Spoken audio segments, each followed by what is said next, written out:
Amata Bakar Bahrit est l'un des 850 000 réfugiés soudanais arrivés au Tchad depuis le début de la guerre en avril 2023.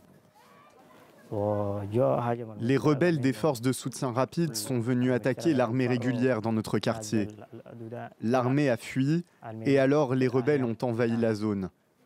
C'est à ce moment-là que j'ai reçu une balle dans la jambe.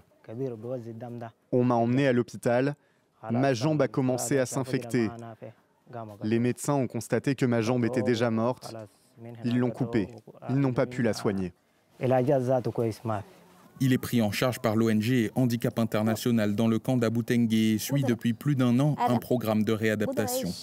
L'objectif, restaurer l'essentiel de ses capacités motrices grâce à des séances de rééducation et à la fourniture de matériel comme cette prothèse.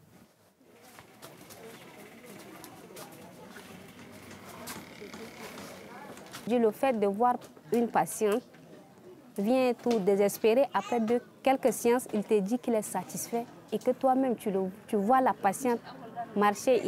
Il est venu avec 2 béquilles. Peut-être au fil du temps, il laisse ça, il part avec un seul béquille ou bien une canne et ainsi de suite. C'est ça qui me donne le sourire. On retrouve Amata Bakar Bahrit chez lui. Après plusieurs mois de rééducation, il est de nouveau en mesure de s'occuper de son jardin. Avant, je ne pouvais même pas prendre de l'eau dans un récipient. Maintenant, c'est possible. Je peux me laver seul. Je peux même transporter des choses du marché jusqu'à la maison. Alors qu'avant, je ne pouvais pas porter mon panier.